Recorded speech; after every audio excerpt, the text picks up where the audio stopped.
ಎಲ್ಲರೂ ಗೊತ್ತಿರ್ತಾರೆ, ಹಂಗಂದ ತಕ್ಷಣನೇ ಇಟ್ಕೊಬಿಡ್ತಾರ, ಮಾತಾಡ್ತಾರ. ಈಗ ಇಟ್ಕೊಂಡಿದ್ದೀನಿ ಅಂತ ಜೊತೆಗಿರೋದಿದೆಯಾ? ಅಲ್ವಾ? ನಾನು ಅವರು ಜೊತೆಗೆ ಇದ್ದಿದ್ದನ್ನ ಇವ್ನು ಡೈರೆಕ್ಟಾಗಿ ಬಂದು ನೋಡಿದ್ರೆ ಅದನ್ನು ಹೇಳ್ತಾರೆ, ಅದಿದೆಯಾ ಅವನ ಹತ್ರ. ಈಗ ಕಾಲ್ ಲಿಸ್ಟ್ ಅಂತಾನೆ, ಕಾಲ್ ಲಿಸ್ಟ್ ಹೆಂಗೆ ತೆಗ್ಸೋಕ್ಕೆ ಸಾಧ್ಯ? ಅದು ಯಾವ ಟೈಮಲ್ಲಿ ತೆಗಿತಾರೆ ನಿಮಗೆ ಗೊತ್ತಿರುತ್ತೆ ಅಲ್ವಾ? ಇವ್ನು ಹೆಂಗೆ ತೆಗ್ದ ಅದೆಲ್ಲ? ಇವನು ಇದೆ, ನಾನು ಹೇಳಿದೆ ಅಲ್ಲ, ಒಂದು ಹುಡುಗಿ ಇಟ್ಕೊಂಡು ಇವನು, ನನಗೆ ಅವಳಿಗೂ ಮದುವೆ ಆಗಿದೆ, ಇವನ ಥರ ಒಂದು ಹೆಣ್ಣಿನ ಜೀವನ ಹಾಳು ಮಾಡೋಕ್ಕೆ ನನಗೆ ಇಷ್ಟ ಇಲ್ಲ. ಅವಳಿಗೂ ಮದುವೆ ಆಗಿದೆ, ಅವ್ಳು ತೆಗಿಸಿ ಅವನದೇ ಡೀಟೇಲ್ಸ್ ತೆಗಿಸಿ, ಅವನೇನೆಲ್ಲ ಹುಡುಗಿರ ಜೊತೆ ಮಾಡ್ತಿದ್ದ, ಪ್ರತಿಯೊಂದು ಇದೆ.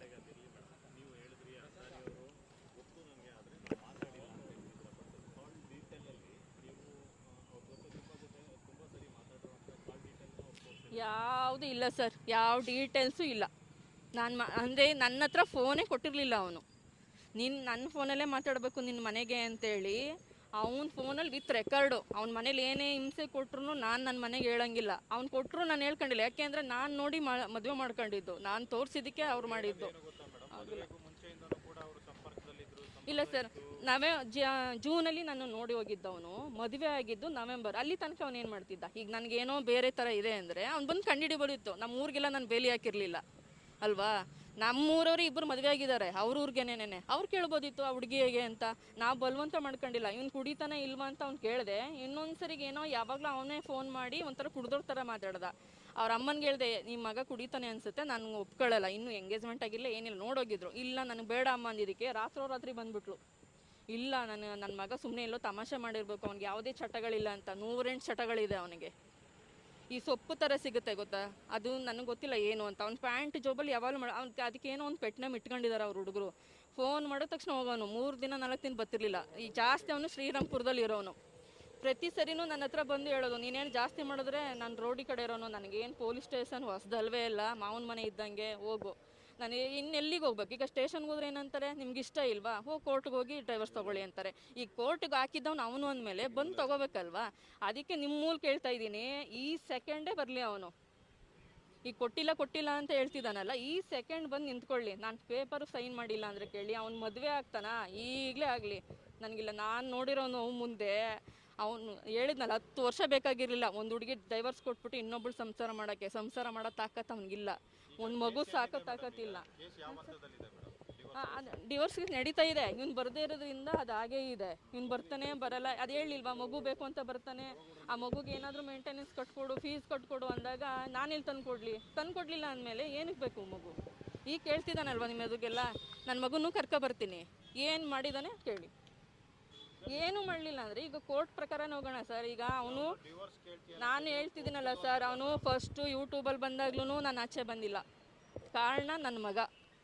ಅವನೇನೆಲ್ಲ ಬಿಟ್ಟು ನಿಂತಿದ್ದಾನೆ. ನನಗೆ ನನ್ನ ಮಗನ ಜವಾಬ್ದಾರಿ ಇದೆ.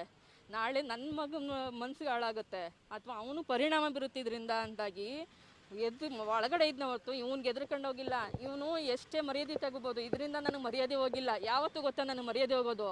ನಾನು ಎತ್ತು ಮಗ, ನೀನು ಸರಿಯಿಲ್ಲ ಅಮ್ಮ ಅಂತಾನಲ್ಲ, ಆವತ್ತು ನನಗೆ ಹೇಳಲಿ. ಇವನು ಅಲ್ಲ, ಸಾಕೋಕ್ಕಾಗದೆ ಯೋಗ್ಯತೆ ಇಲ್ದೇ ರೋಡಲ್ಲಿ ಬಿಟ್ಟೋದವನೇ ಹಿಂಗೆ ಆಡ್ತಿರ್ಬೇಕಾದ್ರೆ ಮರ್ಯಾದೆಯಿಂದ ನನ್ನ ಮಗನ ಸಾಕ್ತಾಯಿದ್ದೀನಿ. 13 ವರ್ಷ ಬೆಳೆಸಿದ್ದೀನಿ. ಈಗ 13 ವರ್ಷ ಒಂದು ಮಗುದು ಒಂದು ಸ್ಕೂಲ್ ಫೀಸ್ ಆಗಲಿ ಎಷ್ಟು ಖರ್ಚಿರುತ್ತೆ ಒಂದು ವರ್ಷಕ್ಕೆ ನೋಡ್ಕೊಂಡು ಹೋಗ್ತಿದ್ದೀನಿ. ಅವನು ಒಂದು ಪೆನ್ಸಿಲ್ ಇದಿಲ್ಲ. ಏನಕ್ಕೀಗ ಈ ಥರ ಎಲ್ಲ ತಗೊಂಡು ಏನು ಒಬ್ರು ಇಟ್ಕೊಂಡೇ ಒಬ್ರು ಸಂಸಾರ ಮಾಡ್ತಾರ, ಜೀವನ ಮಾಡ್ತಾರ? ಮರ್ಯಾದೆ ತೆಗಿಬೇಕು ಅಂದ್ರೆ ಈ ಥರ ತೆಗೆದು ಬದುಕಬೇಡಿ. ನಾನು ಯಾರಿಗೂ ಹೇಳ್ತಿದ್ದೀನಿ, ಎಲ್ಲ ಗಂಡು ಮಕ್ಕಳೇ ಆಗಲಿ ಯಾರೇ ಆಗಲಿ, ನಿಮಗೆ ಸಾಕೋ ತಾಕತ್ತಿದ್ರೆ ಮಾತ್ರ ಮದುವೆ ಮಾಡ್ಕೊಳ್ಳಿ. ಹಿಂಗೆ ಕಂಡವ್ರು ಹೆಣ್ಮಕ್ಳು ಸಿಕ್ಕಿದ್ರು ಅಂತ ಬೇಕಾದಾಗ ಯೂಸ್ ಮಾಡ್ಕೊಂಡು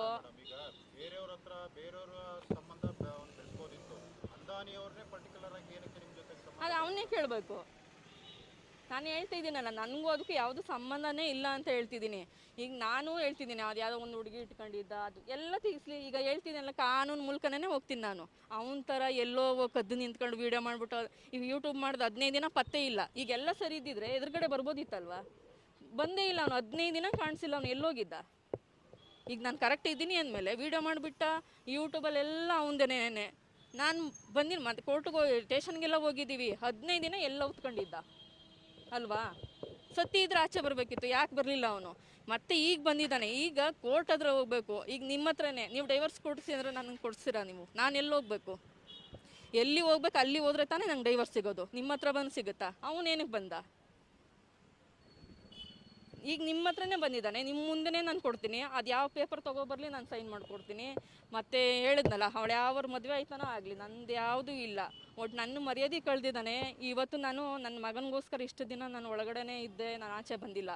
ಈಗ ಬಂದಿದ್ದಾಗಿದೆ, ನಾನು ಕಾನೂನು ಮೂಲಕ ಹೋರಾಡ್ತೀನಿ. ಬೇರೆ ಥರ ಬಾಗಿಲಿಂದನೋ ಅಥವಾ ಬೇರೆ ಅವ್ನು ಮಾಡ್ತಾನಲ್ಲ, ಎಲ್ಲೋ ಕದ್ದಿ ಮುಚ್ಚಿ ಹೋಗೋದು ಅದು ಮಾಡಲ್ಲ. ಏನು ಕಾನೂನು ಪ್ರಕಾರ, ಕಾನೂನಿಗಿಂತ ದೊಡ್ಡವ್ರು ಯಾರೂ ಇಲ್ಲ ಅಲ್ಲ, ಕಾನೂನು ಮೂಲಕನೇ ನಾನು ಇದು ಮುಂದುವರಿತೀನಿ. ನಾನು ಇದು ಬಿಡಲ್ಲ ನಾನು, ಯಾಕೆಂದರೆ ನನ್ನ ಮಾನ ಪ್ರಶ್ನೆ ಇದು. ನಾಳೆ ನನ್ನ ಮಗನಿಗೆ ಬರಲ್ವಾ, ಆಗಲ್ವಾ ಹೇಳಿ? ಒಂದು ಮಗು, ಅವ್ನಿಗೆ ಇವಾಗ 13 ವರ್ಷ. ನಾನು ಹೇಳ್ತಿದ್ದೀನಲ್ಲ, ಇವ್ನು ಯಾವುದೇ ತಾಗೂ ನಾನು ತಲೆ ಕೆಡಿಸ್ಕೊಳ್ಳಲ್ಲ. ಯಾಕೆ ಅಂದರೆ ಇವ್ನ ಕತೆಗಳೆಲ್ಲ ನಾನು ನೋಡಿದ್ದೀನಿ, ಅನುಭವಿಸಿದ್ದೀನಿ. ನನ್ನ ಶತ್ರುಗಳಿಗೂ ಈ ಥರ ಫ್ಯಾಮಿಲಿ ಬೇಡ. ಮೇನು ಅವಳ ತಂಗಿ, ಅವಳ ಅಮ್ಮ, ಇವನು 3 ಜನ ಸೇರಿ ನನಗೆ ಕೊಟ್ಟಿದ್ದಾರೆ. ಅವ್ರ ಅಪ್ಪ ತುಂಬ ಒಳ್ಳೆಯವರು, ಅವ್ರು ತೀರ್ಕೊಂಡ್ರು. ಅವ್ರು ಇರೋ ತನಕ ಅಷ್ಟೇ. ನನಗೆ ಪ್ರೆಗ್ನೆಂಟು ಸರ್, 3 ತಿಂಗಳು ಪ್ರೆಗ್ನೆಂಟು, ಊಟ ಕೊಟ್ಟಿಲ್ಲ ನನಗೆ. ನನ್ನ ಗಡ್ಡೆ ತಿನ್ಕೊಂಡು ಇಳು ಅಂತೇಳಿ ಟ್ಯಾಂಕ್ ನೀರು ಬರುತ್ತೆ ಗೊತ್ತಾ, ವಾಶ್ರೂಮ್ಗೆ ನೀರು, ಅದನ್ನ ಇಟ್ಕೊಂಡು ಕುಡ್ದಿದ್ದೀನಿ ನಾನು. ಎಷ್ಟು ದಿನ ಹಸ್ಕೊಂಡಿರೋಕ್ಕಾಗತ್ತೆ? ನಮ್ಮಪ್ಪ ರೈತನೇ, ನಾವು ಒಂದಿನ ಊಟ ಇಲ್ಲದೆ ನಾವಿಲ್ಲ. ನಮ್ಮಪ್ಪ ನಮ್ಮ ಮನೇಲಿ ರಾಣಿ ಥರನೇ ಸಾಕಿರೋದು.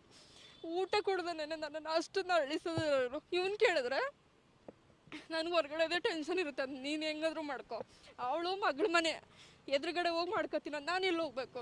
ನನಗೆ ಅಕ್ಕಪಕ್ಕ ಅಪ್ಪ ಅಮ್ಮ ಇದ್ದಾರ ಕೊಡೋಕ್ಕೆ? ಬಸ್ರಿ ಸರ್, ಮಗು ಹೊಟ್ಟೆಲಿರೋ ಮಗು ಅವನದಲ್ವಾ? ಬರೀ ನೀರು ಕುಡ್ಕೊಂಡಿದ್ದೀನಿ. ಕೊನೆಗೆ ಯಾರೋ ಅವ್ರು ಇಲ್ದಿರೋ ಟೈಮಲ್ಲಿ ರೋಡಲ್ಲಿ ಯಾರೋ ಹೋಗೋರ ಹತ್ರ ಫೋನ್ ಇಸ್ಕೊಂಡು ನಮ್ಮ ಮನೆಗೆ ಫೋನ್ ಮಾಡಿ, ನೀವು ಬಂದಿಲ್ಲ, ನೀನು ಒಂದಿನ ನಾನು ಸತ್ತೋಗ್ತೀನಿ ಅಂತ ಹೇಳ್ದೆ.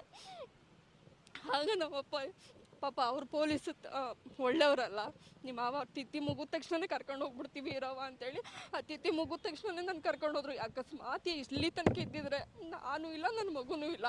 ಅವ್ರ ಅವ್ವನೇ ಇದಕ್ಕೆ ಮೇಯ್ನು. ಸಾಯಿಸಿ ಬಿಡು. ಕೊಟ್ಟಿದ್ದೀನಿ. ಇಲ್ಲಿ ಅವನು ಒಡವೆಗಳೇ ಇದೆ ಅಲ್ವಾ, ನಾನೇನು ತಗೊಂಡಿಲ್ಲ ಅಂತಾನೆ. ನಾನು ಎಷ್ಟು ಒಡವೆಗಳು ತಗೊಂಡಿದ್ದೆ, ಅದು ಬೆಂಗಳೂರಲ್ಲಿ ಇದೆ, ಅದು ಇದೆ, ಕಾಪಿ ಇದೆ. ನೆಕ್ಸ್ಟ್ ಈಗ ಯೂಟ್ಯೂಬಲ್ಲೆಲ್ಲ ಬಿಟ್ಟ, ಅದಿದು 6 FIR ಇದೆ ಅವನ ಮೇಲೆ ಅಲ್ಲ, ಪ್ರತಿಯೊಂದು ಇದೆ ಡೀಟೇಲ್ಸ್. ಅವನು ಏನೇನು ಸುಳ್ಳು ಹೇಳಿದಾನೆ, ಅವನು ಬಾಯಿಲ್ ಸುಳ್ಳು ಹೇಳಿರ್ಬೋದು, ನನ್ನ ಹತ್ರ ರೆಕಾರ್ಡ್ ಇದೆ. ಹೇಳಲಿಲ್ವಾ? ಹಾಂ, ಈಗ ಕಮಿಷನ್ ಕೊಟ್ಟಿದ್ದೀನಿ ನಾನು, ಇಲ್ಲಿ ಪೊಲೀಸು SP ಕೊಟ್ಟಿದ್ದೀನಿ ನಾನು. ಇಲ್ಲಿ ತಗೊತೀನಿ, ಈಸ್ಕೊಂಡಿದ್ದಾರೆ, ಮಾತಾಡ್ತೀನಿ ಅಂತ ಹೇಳಿದ್ದಾರೆ.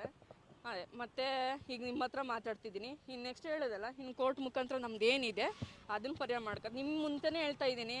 ನೆಕ್ಸ್ಟ್ ಅವ್ನು ಕೋರ್ಟಿಗೆ ಬಂದಿಲ್ಲ ಅಂದ್ರೆ ನಾನು ನಿಮ್ಮ ಮುಂದೆನೇ ಬರ್ತೀನಿ, ಆಯಿತಾ? ಈಗ ಹೇಳಿದ್ದಾನೆ ಕೊಡಲ್ಲ ಅಂತ, ಈಗಲೇ ಕಳಿಸಿ, ಈ ಸೆಕೆಂಡಲ್ಲಿ ಕೊಡೋಕೆ ನಾನು ರೆಡಿ ಇದ್ದೀನಿ. ನಾವು ಯಾವುದೇ ಲಕ್ಷ ಕೇಳಿಲ್ಲ. ಅವನು ಎಂಥವನು ಅಂತಂದು ಗೊತ್ತಿದೆ. ನಾನು ಈಗಲೇ ಹೇಳಿದ್ದು ಅಷ್ಟು, ಅವನ ಹತ್ರ ಬೇಡ. ನನ್ನ ಒಡವೆಗಳೇನಿದೆ, ನಮ್ಮ ಅಪ್ಪ ಅಮ್ಮ ಏನು ಮದುವೆ ಖರ್ಚು ಮಾಡಿದ್ದಾರೆ ಅದನ್ನು ಕೊಟ್ಬಿಟ್ಟು ನೀನು ತಗೊಂಡೋಗು. ನಿನ್ನ ದುಡ್ಡು ಅಂತ ನನಗೆ ಬೇಡ ಅಂತಲೇ ಹೇಳಿದ್ದೀನಿ ನಾನು. ಇವನು ಹೆಂಗೆ 20 ಲಕ್ಷ 30 ಲಕ್ಷ ಕೇಳ್ತಾರೆ ಅಂತ ಹೇಳ್ದ? ನನಗೆ ಇನ್ಯಾವುದು ಯೋಚನೆ ಇಲ್ಲ ಸರ್. ನಾನು ಪ್ರೆಗ್ನೆಂಟಲ್ಲಿ ಒಂದು ಊಟ ಕೊಡ್ದೇನೆ ನನ್ನನ್ನು ಅಷ್ಟು ಕೊರಗಿಸಿದ್ರೆ ಅವರು ಉದ್ಧಾರ ಆಗ್ತಾರ? ನಾನು ಇಲ್ಲಿವರೆಗೂ ಅದನ್ನೇ ಹೇಳಿದ್ದು, ಕರ್ಮ ಒಂದು ಅನ್ನೋದಿರುತ್ತೆ, ಅದು ಸಾಧಿಸುತ್ತೆ. ಹಾಂ,